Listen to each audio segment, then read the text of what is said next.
Para cambiar el tema. ¿Sí? Bien. Bueno, ya hablamos de lo que se quería decir, estaba en eso. El conductor de vehículo de emergencia es la máxima categoría que se otorga de carnet de conducir en Argentina. ¿Sí? Y tiene mayor exigencia que el que se utiliza para el transporte pasajero inclusivo. ¿Sí? Es el D4, es la licencia D4. No cualquiera. ¿Cuáles son vehículos de emergencia? Vehículos de emergencia son los que obviamente pertenecen a las instituciones de emergencia: ambulancia, patrullero, bomberos. Bombero puede tener camión o puede tener camioneta, ¿sí? O puede tener vehículo de localización, que es un auto, ¿sí? Mientras tenga baliza y sirena con el color correspondiente, ¿sí? Rojo para bomberos, verde para el servicio de salud, azul para servicios de policía. Policía de tránsito también usa azul y se denomina policía, ¿sí? Y todos los otros servicios auxiliares de emergencia, que puede ser GASNOR, puede ser el Automóvil Club Argentino, son balizas amarillas, ¿sí? Los coches punteros mineros no pueden usar rojo, ni azul, ni verde, es amarillo. ¿Amarillo o naranja, no? Amarillo o naranja, ¿sí? Entonces hay una serie de condiciones, no cualquier chofer, no cualquiera puede manejar un vehículo de emergencia. El patrullero con Washington, que es lo que hicimos, comenzar con la capacitación para habilitar, porque antes los choferes de patrullero tenían un cartoncito que se lo daba la misma central de policía, ¿sí? Y luego hubo que profesionalizar a esos choferes, hacerles la capacitación, hacerles obtener la licencia, que era en ese entonces del municipio de Salta, para los que eran de Salta, para que estén en condiciones legales de manejar un patrullero, ¿no? Entonces no es para cualquiera, realmente tienen que tener su preparación. Ahora dura 6 meses. ¿Sí? Pero... ¿Sí? Bueno, nosotros en Quijano damos capacitación también para vehículos de emergencia. Sí. Y para rendir, tienen que tener aprobado el curso que damos nosotros. ¿Profe, no enseña la manita? ¿Ah? ¿No enseña la manita? No enseñamos eso. Y lo que otorgamos, lamentablemente, como licencia nacional, es únicamente los que tienen domicilio en Quijano en el DNI. Bien, con respecto al ruido, el ruido puede impedir realizar determinadas actividades como la auscultación del paciente. Yo necesito auscultar con el estetoscopio campos pulmonares, ruido de válvulas cardíacas. Obviamente no lo voy a poder hacer si hay demasiado ruido dentro de la ambulancia. La toma el estetoscopio y pongo el... ¿Sí? Y tomar la presión arterial, ya se dieron cuenta que necesito silencio. ¿Sí? Puede provocar cambios en el organismo, como alteraciones del sueño en los adultos, cambios en la frecuencia cardíaca y vasoconstricción periférica en el neonato, además de provocar fenómenos de ansiedad y cuadros vegetativos.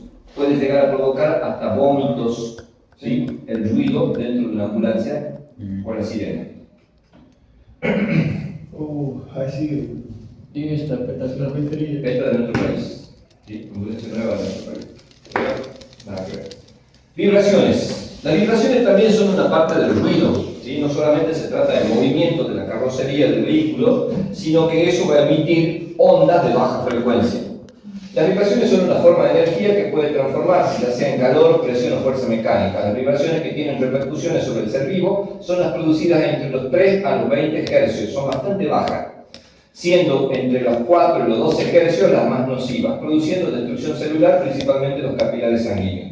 Produciendo destrucción celular, principalmente los capilares sanguíneos. ¿Son importantes?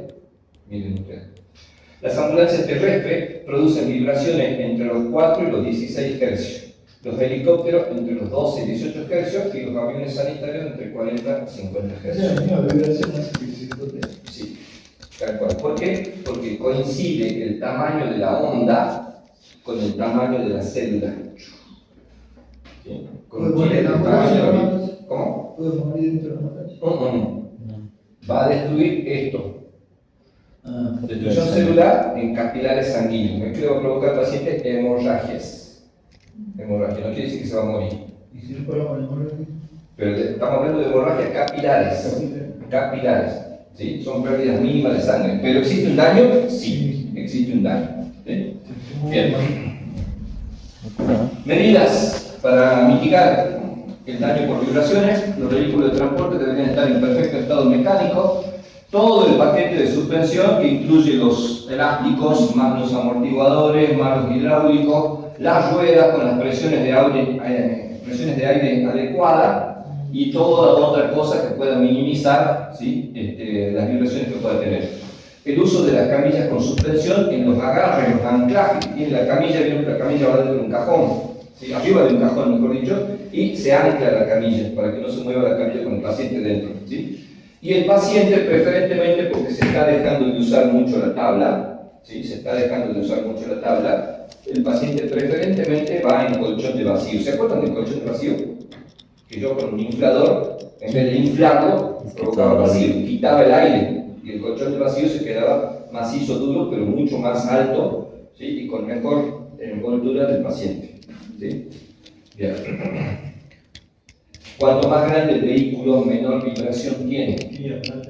Menor vibración tiene, ¿sí? Entonces, algún día tendremos este tipo de ambulancia. Temperatura. Obviamente la ambulancia tiene aire acondicionado, o sea, está climatizada, porque solemos asociar aire acondicionado con frío, y en realidad es climatizador de aire. La exposición a no, está controlada.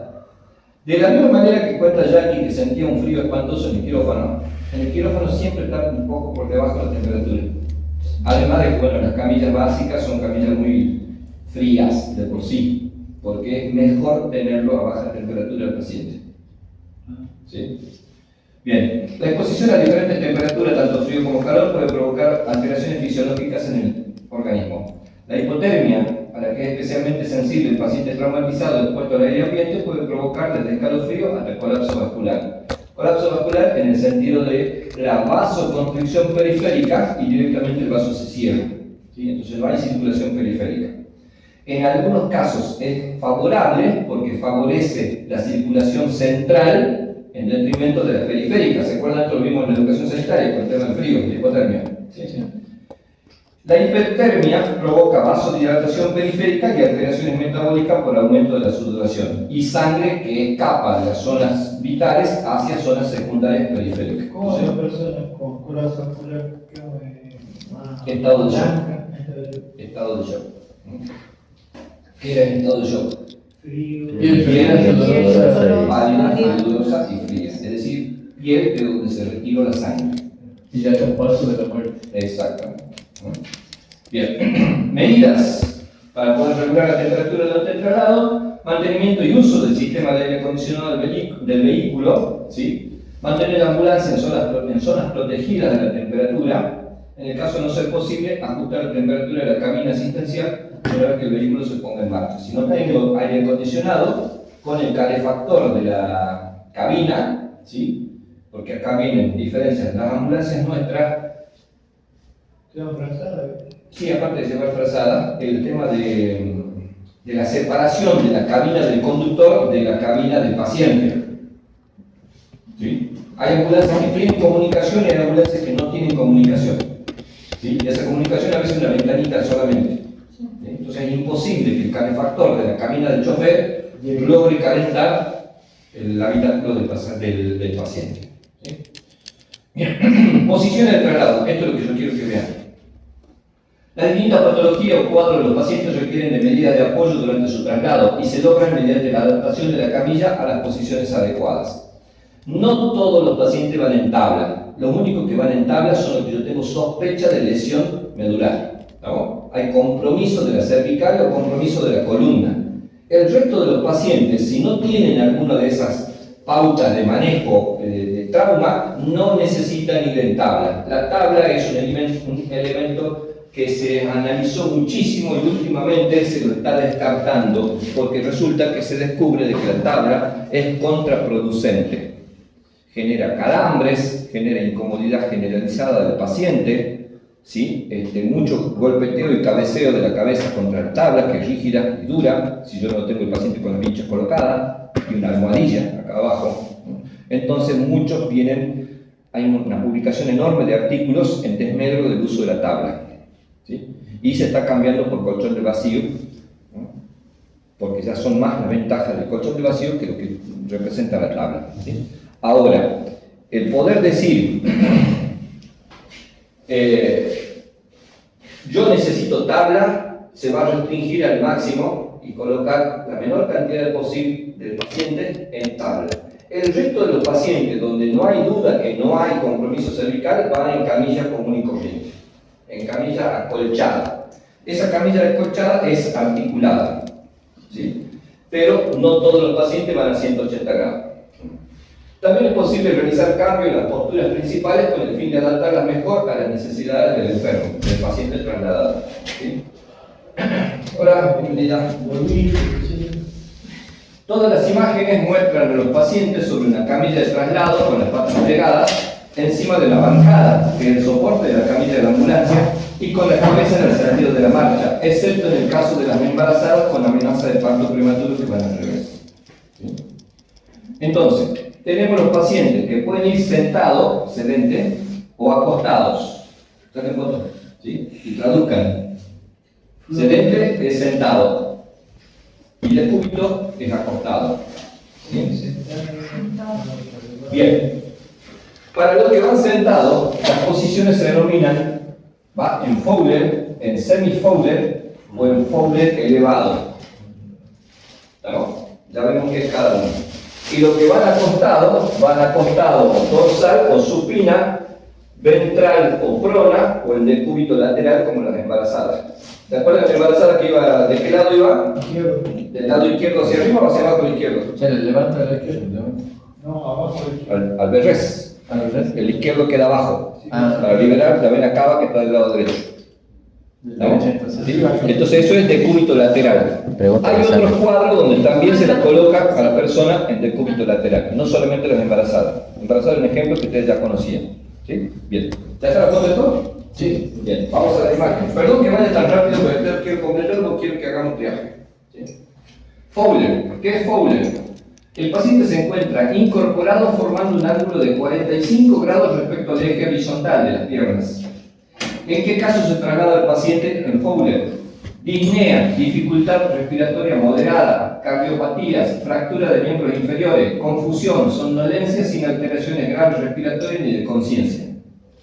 Esas son las indicaciones. ¿Está claro? ¿Está sacando foto? Sí. El paciente que tiene este cuadro no se traslada acostado, se traslada a 45 grados, semisentado. ¿Sí? Entonces yo tengo que, por acá le falta un dibujito más, ¿no? Que la otra articulación. ¿Sí? Esto, destrabo, elevo la tabla, perdón, elevo el segmento de la camilla a 45 grados y coloco los broches, ¿no? Coloco los broches. El paciente siempre va sujeto, siempre va sujeto. Bien, este es un paciente de Fowler. ¿Sí? Entonces, yo les recomiendo, cada vez que tengan la oportunidad, pidan permiso, conozcan una ambulancia, chequen, aprender cómo se traba, cómo se baja, cómo se pliega la camilla, cómo se levanta la cabecera, cómo se levantan los pies. ¿Sí? Enséñame. Bien. El otro. Bueno, otra vez, la posición de Fowler.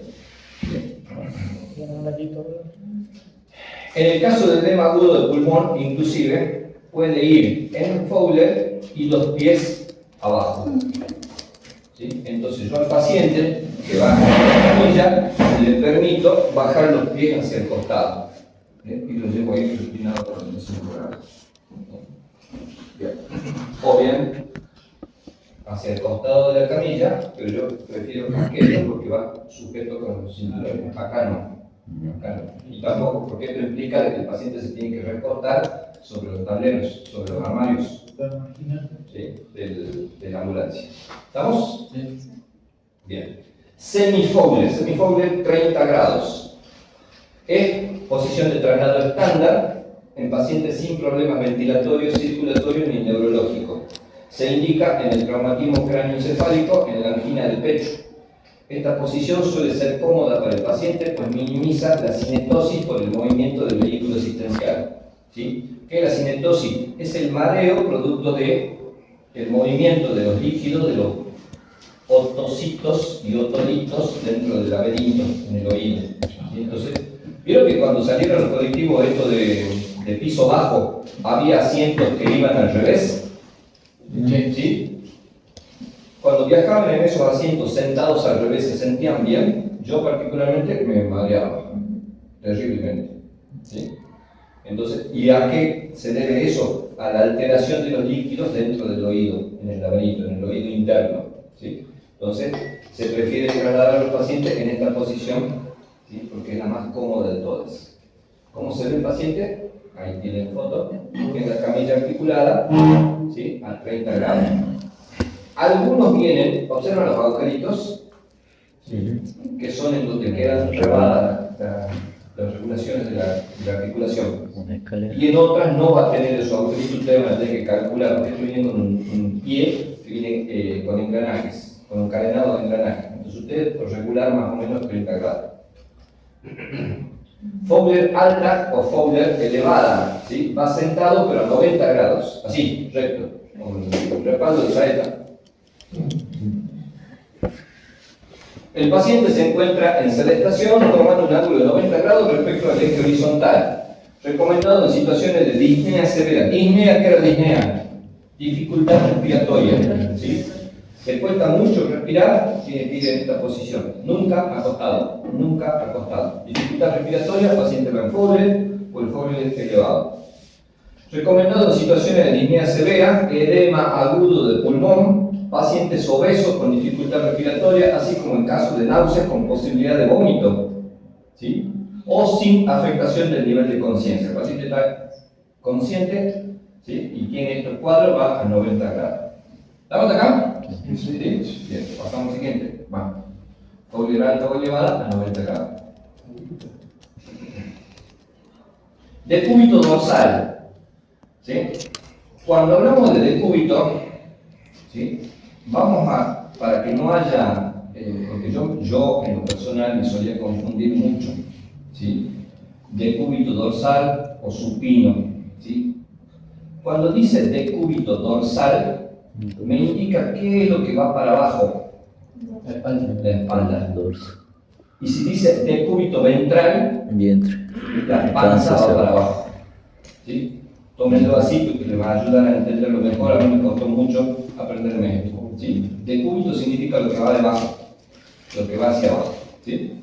Reposa en 180 grados boca arriba, una de las posiciones más frecuentes del traslado. ¿Quiénes van? Politraumatismo, porque va en tabla, ¿sí? Previa inmovilización y suspensión. También sirve como postura antiálgica, flexionando los miembros inferiores en patologías de etiología abdominal, ¿sí? Es decir, por ejemplo, yo tengo un problema abdominal, ¿sí? Dolor, rigidez de los músculos del abdomen.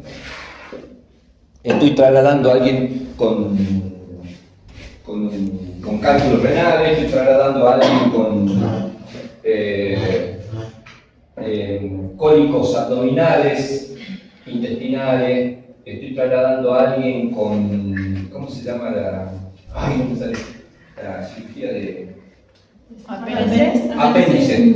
¿Sí? Con apéndice, el paciente debe trasladarse acostado. Si hay algún problema abdominal, es así. Las piernas van recogidas, ¿no? Porque de esa manera evito la tensión sobre la musculatura abdominal. Cuando ustedes traducen esa posición de las piernas dobladas de costado, es la posición fetal, ¿no? Es la posición fetal. Entonces relajo más los músculos del abdomen. Y si por supuesto tengo que hacer el RCP, sí o sí va así, en esa posición. Decúbito dorsal o posición supina. Vamos a la otra. Y esto es lo que les decía, ¿sí? Artículo para levantar las piernas de manera que se relajen los músculos del abdomen. Decúbito ventral o prono, boca abajo. No es una posición que se emplee con frecuencia, pues el enfermo debe tumbarse con el cuerpo hacia abajo. Estaría indicado en casos de heridas o quemaduras en la espalda que no pueden ir en contacto, ¿sí? Con la camilla y menos soportando el propio peso del paciente, ¿sí? Así como con problemas vertebrales u objetos imparados. Obviamente, si tiene una rama clavada acá, un palo, un cuchillo, no lo lleva boca arriba, ¿sí? O incluso, perdón, me pasé. En algunos pacientes psiquiátricos se los lleva boca abajo, ¿sí? No me pregunten por qué. no terminé mi carrera de psicología. Y lo que se descubrió a partir del COVID es que el cuadro respiratorio es mucho mejor con el paciente boca abajo.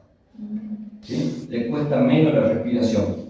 Entonces, esta es la foto de un paciente internado por COVID, que de hecho, bueno, está con apoyo ventilatorio. Y están acostados porque había pacientes donde se les pedía a los familiares que les lleven almohadas.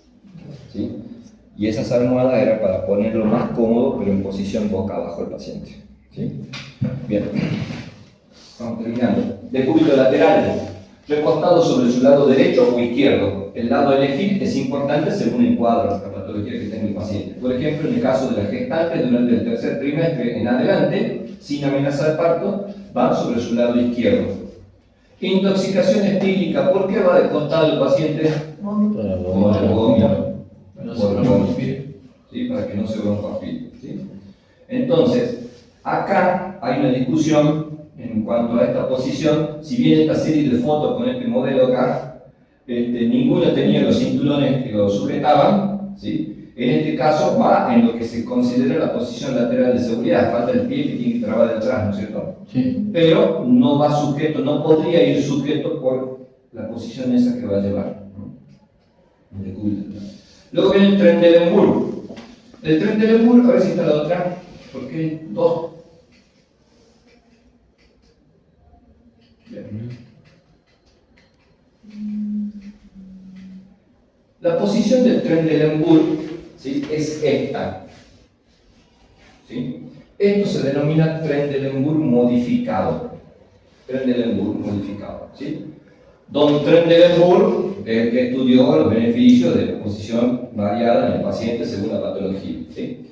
El paciente mantiene la alineación de la columna vertebral, pero su eje horizontal se ve desplazado, elevando los miembros inferiores por encima del plano craneal. ¿Quiénes van en posición del Trendelenburg? Los pacientes en estado de shock, especialmente los tipos hipovolémicos. ¿Sí? Deshidrataciones extremas y dificultad de acceso de la vía aérea para intubación orotraqueal. O pacientes en un cuadro de hipoglucemia, que también seguramente va a tener presión recontra baja. Por eso se levantan los pies. Recuerden, Trendelenburg es todo el plano con los miembros inferiores elevados. Cuando sale este dibujito, solo las piernas, se llama Trendelenburg modificado. ¿Sí? Ese sería un Trendelenburg modificado. La camilla que va dentro del soporte de la camilla, esta es la camilla, ¿no es cierto? Va dentro del soporte, que es la caja. Cuando yo tengo que poner el paciente en Trendelenburg, no se modifica la camilla, sino que se modifica el soporte de la caja. Vuelvo hacia atrás. ¿Por qué? Porque acá yo no puedo hundirle esta parte. ¿Se entiende? La camilla no permite que este segmento se hunda hacia abajo. Entonces, en vez de levantar estas piernas, lo pongo a 180 grados, pero lo que modifico es el ángulo de la caja. Observen esto. Siempre y cuando la tecnología y el modelo de la ambulancia permita hacer esto. ¿Bien? Bien. Anti-Trendelenburg es a la inversa. Lo que va levantado es la cabeza, ¿sí?, o parte superior. Se presenta alineación espinal, sin embargo, el giro se invierte y es la cabeza la que se eleva por encima del plano de los miembros inferiores. ¿Quiénes van en esta posición? Traumatismo del cráneo, sospecha de daños cerebrales, lesiones torácicas que implican a su vez problemas a nivel medular. Es decir, va a 180 grados, recto, pero cabeza elevada en relación a las piernas. De vuelta, ¿sí?, es todo el plano. Yo no podía hundir la cabeza, no puedo hundir la parte de las piernas. Entonces, otra vez inclino, pero inclino la caja de la ambulancia, no de la camilla. ¿Sí? En este caso, esta camilla me permite, pero para el traslado terrestre, porque acá está posando sobre sus ruedas. Cuando yo lo cargue dentro de la ambulancia, no vaya en esta posición. Otra vez, inclino la caja. ¿Ven acá? Sí. Se ve la estructura de la caja. Y otras posiciones particulares ya van a depender del cuadro del paciente, ¿sí? Entonces yo puedo llevar a la embarazada sin amenaza de parto, levemente reclinada, que esto vendría a ser un semi-Fowler, 30 grados, ¿sí? Por el cuadro que tiene. Parturientas en trabajo de parto con trauma o con presentación dificultosa, ¿sí? Un parto que viene complicado, viene atravesado, viene enrollado el cordón o cosas por el estilo, también se la suele transportar en esta posición, ¿sí? Van así en la camilla. O en algunos casos, especialmente si yo tengo un paciente para intubar que tiene dificultad en cuanto al cuello porque tiene su cuello muy cortito, ¿sí? Lo saco más allá y la cabeza cae hacia abajo. Entonces tengo mejor acceso a la vía respiratoria, ¿sí? O bien también esta otra variante que es Fowler, pero en decúbito lateral. Entonces, las posiciones del traslado van a depender del cuadro del paciente. ¿Qué necesito saber yo? Las indicaciones generales, ¿sí? de los cuadros generales que hemos visto acá, y tener presente si la ambulancia, la tecnología de la ambulancia, de la camilla y de la caja me permiten este tipo de articulación. ¿Estamos acá? ¿Preguntas? Perdón, me quedé más rápido, pero quería sí o sí terminar esto para que esto no va a ser largo de tiempo.